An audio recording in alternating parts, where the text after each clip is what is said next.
Hello, my name is John. And I'm Nikki. We've been married and together for 25 years, and we own multiple companies together. And today's topic is... What do we do when business feels heavy? Right. And it's one thing to feel heavy by yourself, right? But working every day with your spouse, that can fall on both of you. Maybe one feels it more than the other. And then, like, how do you deal with it, right? Because sometimes owning a business is very lonely, very lonely. And I think that working with a spouse is great, but you have to be careful because you can put a lot of that load that's unnecessary on your spouse as well. Fair enough? Yeah, I think, and to that point of like doing everything together because we're married and we work together and we see each other all day, every day, nonstop. It's interesting how things are perceived by each of us because there's so much going on. Absolutely. You can say like the lightest thing that really doesn't mean much to you, and all I hear is, you can't run the office the way that I would run the office. And so it's like anytime we have to like look at the perspective and the way and the tone that people are saying things so that we don't like take it to another level when it shouldn't be. Right. That's overanalyzing what is actually that's probably every marriage, right? You Well, have to be very I think so, right? Like I think a lot of people do that, and then for us, we're together all the time. So yeah, I agree. So like you have to reposition yourself when things are getting heavy. So that's more of like, yes, you have to be careful how you come across. And sometimes I don't really have a good filter. I know when Nikki's spicy because everybody knows when Nikki's spicy, but we just got to like you just kind of. Okay, what's really the problem or what's really upsetting her? And then like, is there something I can do? Or is there something that she just needs to kind of filter, walk through and get figured out, right? And I think that one of the reasons that we work so good together is because when there is an issue, Nikki wants to know like the whole story, like from the conception all the way through, where I don't need to know the whole story. I need to know like what's the problem and then how are we going to fix it, right? So meat and potatoes is what you call it, right? I want the meat and potatoes, what it is, and then like we're going to have a solution right now and we're going to try to solve it. Maybe it's not the right solution, but it is a solution at the moment and I can move on and get on to the next thing. Whereas like Nikki has to go over and process it. I like the side dishes. That's exactly right. Mm-hmm. But that's okay. I know that about you. Mm-hmm. You know that about me. Yeah. And like we are pretty good about it. Sometimes we like just have to like, you have to know the whole story. But I think that's part of it. I think sometimes the burnout, and burnout's kind of a tricky word because I don't know if I ever really get burnt out. And we've been doing this a long time. Mm-hmm. I think it's like you kind of get wore down. Maybe a little bit, right? Yeah. Because you just keep getting up and just getting kicked on a daily basis. And now you're trying to solve that problem. And I'll say one thing about size. The larger you get and the more people you have around you, mm-hmm. the better structure. And if you get the right people, the faster those problems are resolved and they never get to your table. Fair? Yeah, absolutely. Right. But I think for dealing with problems and stressing out, we know how each other works. And so like we do a pretty good job of like communicating that. The burnout side, like we don't take enough vacations. We don't take enough getaways. We don't do that stuff, right? We're starting to more now. Right. That is true. Well, different season of life, right? Right. So. Absolutely right. And I think it's been kind of nice, right? It's kind of nice to kind of just pull back for a half a second. Mm-hmm. No, my mind at least doesn't like shut off. Nikki's very good at about 4:00, we're done. Mm. Yeah, don't talk to me. Yeah. Well, because it's like I have to have that boundary. Yeah. And then I have time for family and other things, right? I'll still get messages. I'll still check them, but I won't act on them till the next business day. Right. Or I just can't turn it off. Like I just go. But it's a little different too, because the stuff that comes to me where I'm like, boundary, it's more task oriented, or somebody needs something from me. And most times it can wait till the next day. Yeah. Where you're always improving, discovering, researching. What if we do this? Let's try this. And so you have that, I don't know, that creative brain to where you're like, there's the next best thing that we can do to improve the business. Right. And so that's what I don't think turns off for you. That's probably pretty accurate, because I want, like, there's a level that I want. And do you have a goal? And we have goals set for ourselves, and we have a size that we want to get to, and the profitability that we want to get to per business, and why, and all the things, right? And I think when we reevaluate every year, we have a good kind of did we hit it or we not hit it? Are we going to hit it or we're not going to hit it? If we're not going to hit it, why didn't we hit it? And what can we do better next year? We're not always great about that. I think sometimes we get, or at least for me, I get caught I'll get caught on something and where I should have reset my boundary, right? And just locked myself in. So I don't know. I don't know if that makes sense or not. Yeah, it does. It does. Yeah. So what's like a heavy situation that we've had to deal with here or at Call Boss, or? Yeah, I think. Name one. Oh, because I know there's a lot. We've been in business a long time. There's a lot of stuff. So like we've had a hit and run that we didn't know about. Until after the fact. And way after the fact, like the police called us and they were following up an employee that wasn't here with us anymore. Fair? Yep. And they're like, yeah, one of your vans hit one of our employees. And we're just like, say what? That guy ended up going to jail for the hit and run. Right. He didn't hit an employee. He hit a guy on a bicycle. Ended up breaking his femur, I believe. Yeah. Which is horrific. And then we reached out and we're like, oh my gosh, we had no idea. Because it didn't really do any damage to our van at all. Actually, I think it was the mirror. It cracked the mirror. Yeah. The passenger side mirror. And so. Which that's not an uncommon destruction of property. Like our vans and trucks go through some abuse. So a cracked mirror was like, it's no big deal. Yeah, so we had no idea. They end up pulling videotape from the local... from the Panda Express. Oh, Panda Express, thank you. Mm-hmm. And so like all this stuff, so you get caught off guard because this is something that happened a couple months before that. We have our insurance company reach out to us. We're like, what the? We don't even know nothing about this. We're like, no, that guy doesn't work for us. And we're thinking it happened like recently. They're like, no, this happened blah, blah, blah date. And we're like, oh my gosh, man. Yeah. So I felt horrible. Yeah, we did. Well, I mean, at that point, we had always had the right coverage for the companies, right? And we had never really had to tap in. So when that all went down, I'm talking to the insurance company, like, what do I do? Yeah. Like, I've never had anything this severe happen. Like, I don't know what to do. And at the time, we were with Liberty Mutual, and they were fantastic. They were like, you don't have to worry about anything. We've got you covered. Right. Just give us your statement, and we'll do the rest. And legit, they did the rest. Like, I didn't have to do much. Yeah. And I was like so panicked. It was so stressful because we felt so bad for this man that got hit. And we absolutely. had no idea. It's crazy how employees don't tell you everything all the time. Right. So I think you have to be prepared for that, right? I think the longer we get in business, the more like you become, like you don't have like, oh my gosh, and you freak out, right? So a couple of months ago, we had 3 accidents in 4 days. I was one of those. Yeah, but none of them were our fault, right? But still, insurance wants to come out. They do an audit on us. They want to go see everything. Yeah. They want to notice like what is going on, right? So that part sucked. But you didn't watch us like, I think all of our employees were waiting for us to like, oh my gosh. Chicken Little. Right. And we're like, cool, let's go. Let's figure it out. Boom, boom, boom, boom. Right? That's just kind of how we operate. Like in the beginning, we definitely were like nervous about things or scared or like, oh no, what's going to happen? But as we've grown and evolved with business, it's like everything's solvable. Everything's fixable. Mm-hmm. We'll just figure it out. Exactly right. Yeah.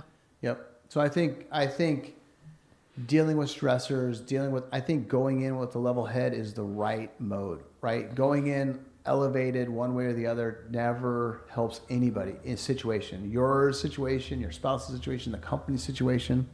I think it's very, very important to go in with a level head, see it from a different perspective, and go on, right? Fair? Yeah, absolutely. Yep. And that goes back to customers. So you have a customer is upset.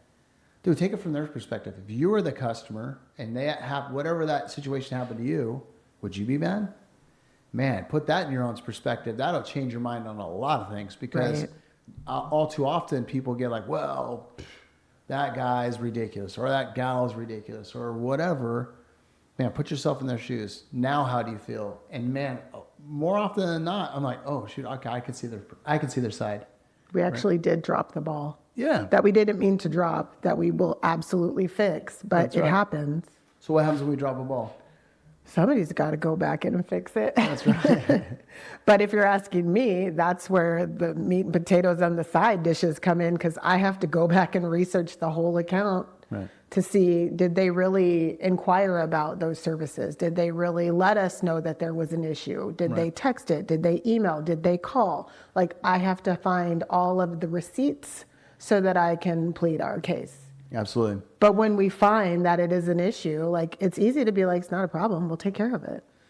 Right. So we'll talk about like something we're doing right now, right? So we hired somebody literally to deal with customers. So our lawn care company, our maintenance company, currently we service about 2,600 properties on a regular basis, and we're gonna make mistakes. That is natural. People have off days in the field. People have off days inside, right? Nobody's perfect. The customers that are upset, they're not perfect, right? And it's interesting because sometimes they're blaming us for stuff that we have nothing to deal with. There is something else going on in life that has caused that. But we have just made a hire. They came in yesterday, and like, that is their job. Their job is to, like, there's an issue, we're on it right now. We're on it right now. We're going to solve that issue, and then we're going to turn that customer from being upset to happy immediately. Fair enough? Yeah, and that's not her sole focus, but it's a big part of it, because that's not a full-time position. Absolutely. She's doing everything client experience. So we've got all the new client stuff that we recently implemented. She's going to be overseeing that, with the complaints, with the quality, any issues or hiccups. She's just going to make sure from the point of an issue that it's taken care of and smoothed out by the end, and or for the new clients, making sure their experience has been awesome from start to finish. Absolutely. And I think that is just going to grow, it just builds a better customer experience overall. We do a lot of things right? As we grew, we realized that, we've gotten to a size that we needed something like this. So we went out and found it. Fair? Yeah, And definitely. and that's going to take some stressors off, I think, both of us, because knowing that the customers are taken care of all the time and we're putting out a great product, and if we mess up one way or the other, we're going to fix it. And then that's all within reason. I mean, there's customers that you'll never make happy. There's customers that just don't want to be happy, right? For one reason or another. We can't solve all their life problems. Right.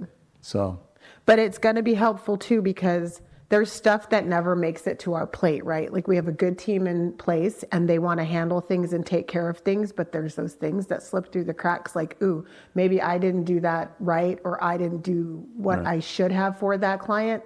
It's easy to let it go and slide it under the rug, because nobody's going to know until it becomes a bigger issue with that client or something like that. But with this person in this place now, there's not a lot of wiggle room for things like that to happen. absolutely right. So we're going to catch more things to be better. Yep, absolutely right. So we own a company called Call Boss as well, and I was linking it to yesterday. When we take over a new customer, right, and they don't have the best phone answering response or whatever, Or just SOPs set up.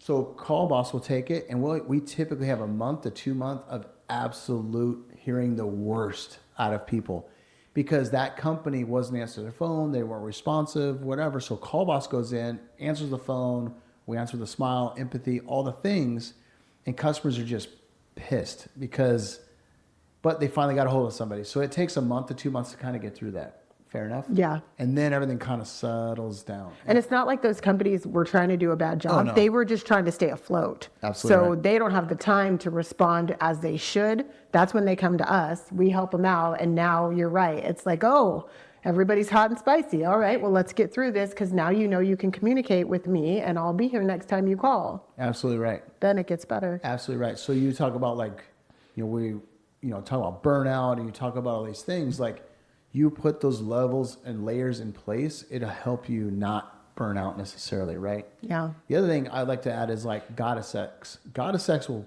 crash you faster than anything, I think. as far as like when you're working on a project or you're working on something you really need to get done or need to figure out, when somebody, you got to say, water cooler talk, stuff that like can wait, wrecks your focus, like absolutely wrecks the direction you're trying to head. I'm way more intentional about that now than I ever have been, I think. Yeah, what kind of things do you have in place to prevent goddess sex from happening because you're so busy all the time? At the moment, I just close my door and hope nobody opens it. Except me, because I walk right in. I actually called her out on that, and she's like, I'm your wife, I can do that. And I'm like, good point. But my goddess sex really are like a sec. Right. I'm trying not to bother you.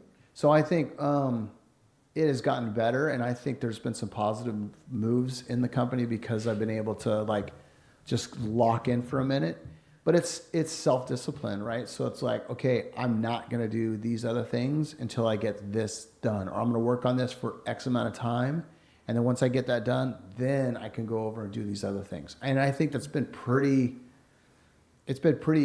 awesome. Alex Hormozi, Layla Hormozi, Alex talks about it a lot, and I'm trying to get to that level.